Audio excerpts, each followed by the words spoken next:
Pagliko ng motorsiklong yan sa Sorsogon, bigla itong sumemplang. Muntik pa itong mabangga ng kasalubong na truck. Mabuti na lang at nakapreno ito kaagad.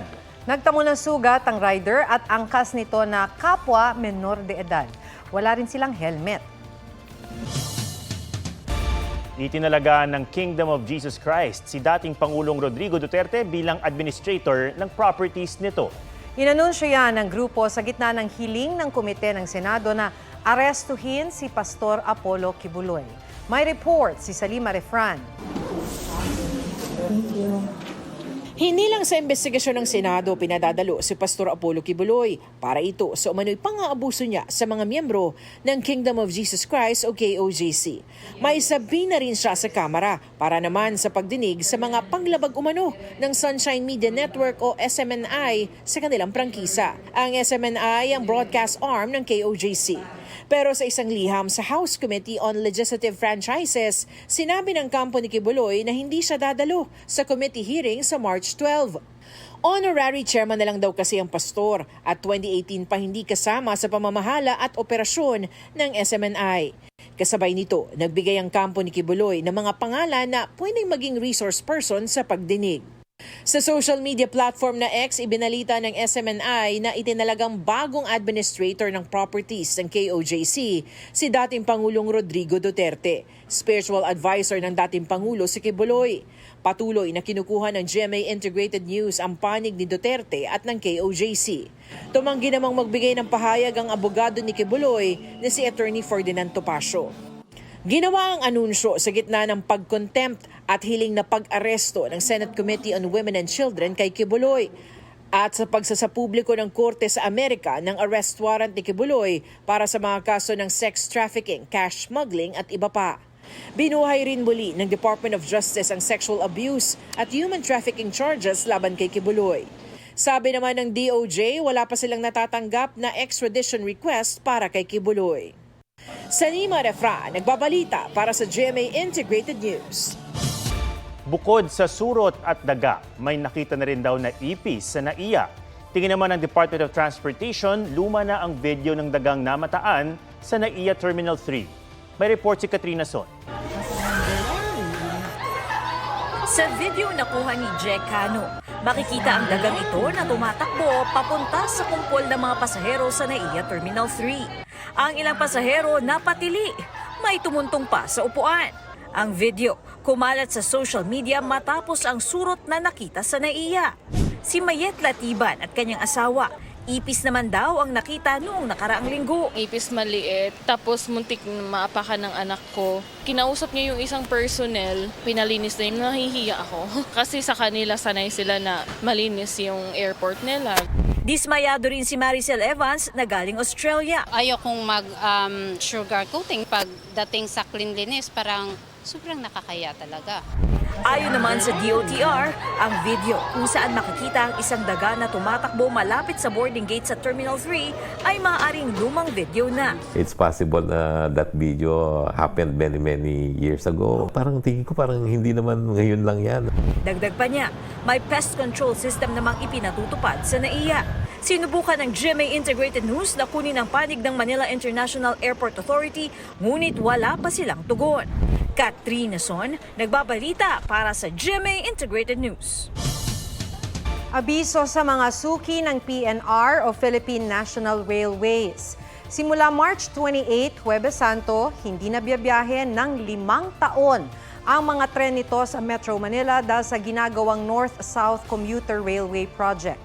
May mga bus namang ide-deploy ang Department of Transportation para punan ang ruta ng PNR. Sa mga bus na northbound o mula Alabang papuntang Tutuban, 5 a.m. ang first trip at ang last trip ay 6:10 ng gabi. Sa mga southbound na bus o Tutuban pa Alabang, 7 a.m. ang unang biyahe at 9 p.m. ang huling biyahe.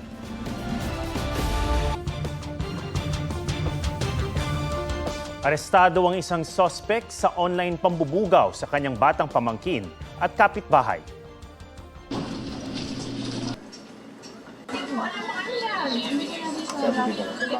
Ni-raid ng NBI Human Trafficking Division ang isang bahay sa Baliwag, Bulacan. Nadatnan doon ng suspect pati ang mga biktimang 6 at 9 na taong gulang. Na-recover sa bahay ang gadget na may malaswang litrato ng mga bata na inilalako sa mga dayuhan. Ayon sa NBI, itinimbre ng kanilang Australian counterpart ang mga iligal na gawain ng suspect matapos mahuli ang isang Australian pedophile na may child sexual abuse material na galing Pilipinas. Humingi ng tawad ang suspect na aminado sa kasalanan. Patong-patong na reklamo ang kakaharapin ng suspect na nakatakdang dalhin sa bilibid. Pinaghahanda ni Chinese President Xi Jinping ang kanilang militar para sa anyay military conflict sa dagat. Yan daw ay para maprotektahan ang kanilang maritime rights at interests, pati ang pagpapaunlad sa kanilang maritime economy. Mahalaga raw na makapagpatatag ng cyberspace defense systems at mapalakas ang network security nila. Sinabi yan ni Xi Jinping sa taunang parliament meeting ng China. Ayon naman kay Defense Secretary Gilberto Teodoro Jr., pinapalakas na ang kakayahan ng Pilipinas para protektahan ang ating mga teritoryo at exclusive economic zone. Dumami pa ang mga Pilipinong walang trabaho nitong Enero. Sa Labor Force Survey ng Philippine Statistics Authority o PSA, 2.15 million na Pilipino ang walang trabaho, mas marami sa 2.09 million noong Oktubre 2023. Mas kaunti rin ang mga babaeng kabilang sa labor force na nasa 49.3% habang 72.9% ay mga lalaki. Sabi ng ilang aplikante, mas mahirap maghanap ng trabaho kung babae, lalo't ilang kumpanya na ang nagtatanong kung may anak sila. Paalala ng Department of Labor and Employment, di dapat maging batayan sa hiring ang gender, status o edad. Sa panayam naman ng Damangahas interview, sinabi ni Dr. Annie Geron, isa sa convener ng Women's Workers United, malaki pa rin ang gender gap pagdating sa oportunidad at pagtrato sa mga empleyado. Hindi pa rin natin nababasag yung paningin na ang babaeng nagtatrabaho ay pang-suporta lang. At ang kinikilalang breadwinner o tagapagtaguyod dapat kumita ay ang kalalakihan.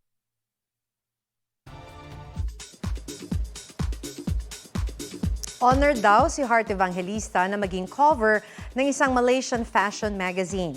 Very grateful naman si Jeneline Mercado sa sunod-sunod na proyekto. May report si Katati Bayan. Pwede ba umalis ka na dito? Huwag mo na kaming guluhin. Pwede ba? Bitawan mo nga ako, nasasaktan ako. Buntis ako. Wala akong pakialam kung buntis ka. Bernard, bitawan mo siya. Painit ng painit ang mga eksena sa Love, Die, Repeat. Kaya si Angela played by Jeneline Mercado. Happy sa magandang feedback ng viewers. Masaya na maraming mga nanonood na nakaka-relate doon sa kwento. Naku, ang dami palang ang daming mga nasasaktan lately. Pero kung sa serye maraming kamalasan si Angela, in real life, blessed daw si Jen. Bukod sa bagong album, may sinushoot din daw siyang bagong pelikula. Juliver was enchanted to meet Taylor Swift. Lumipat pa Singapore sina Julian San Jose at River Cruz, kasama ang mga kapatid ni Julie para matupad ang kanilang wildest dreams. Definitely a core memory para sa Limitless Star ang The Eras Tour.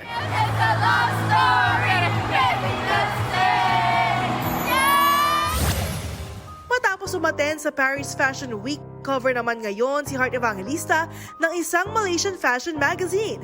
It's an honor daw para sa global icon na maging headline ng 20th anniversary nito. Katati Bayan, nagbabalita para sa GMA Integrated News. Napilitang lumapag ang helicopter na yan sa isang bakanting lote sa Gindulman, Bohol. Nasaksihan pa raw ng ilang residente ang di maayos na paglipad nito. Nang makalapag, doon na-diskubring nahagip ang propeller ng PC ng saranggola. Matapos matanggal ang sumabit na nylon wire, ligtas namang naka-take off ang helicopter. Hindi naman nasaktan ang dalawang pasahero at piloto nito.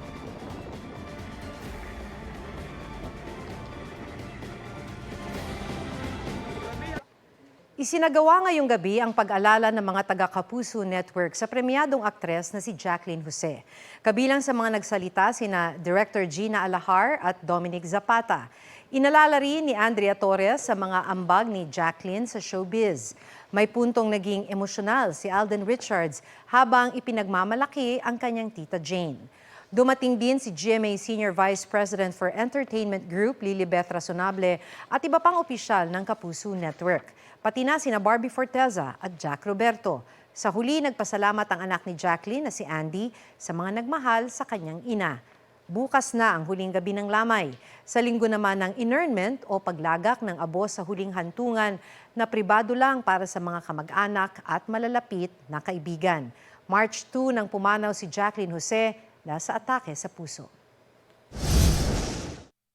We have been blessed to have witnessed your artistry, experienced your work, and your friendship, and your love for the industry and for your craft. It warms my heart to know how much everybody loved my mother.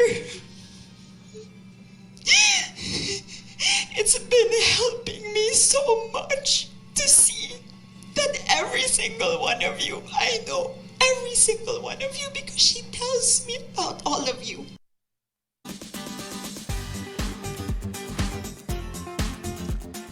Ngayong International Women's Day, kilalanin natin ang ilang nakabibilib na kababaihan. Kabilang dyan ang mga EBA na piniling pasukin ang mga trabahong karaniwang para sa mga lalaki. Pusuan na yan sa report ni Bernadette Reyes. Sa mundong ginagalawan ng mga tinaguriang hari ng kalsada, kadalasan lalaki ang pumapasada. Pero sa Batangas, may jeep na kapag magbabayad ka na, isang superwoman ang mapag-aabutan. Sisiyaw ang pagpihit sa manibela kay Hana na isang taunang namamasada.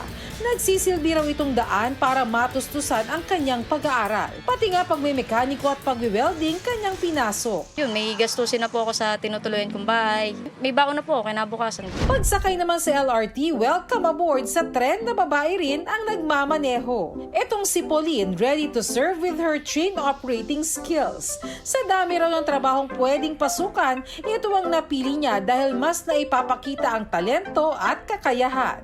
Mga poste ng kuryente naman ang pinagkakaabalahan nitong si Seiya. Kay babae kong tao, bakit ko gustong umakyat sa poste? Pero happy po ako na ginagawa ko yun. Sa 2 taong pagiging meter reader at line woman, napatunayan niyang sa trabaho hindi hadlang ang kasarian. Bagay na pinatunayan din ng all-women crew ng isang airline. Ang mga pilotong sina Jasmine at Nicolette na kapwa mommies, tuloy pa rin ang karera sa himpapawid. For us women, you have to fly. Bernadette Reyes, nagbabalita para sa GMA Integrated News.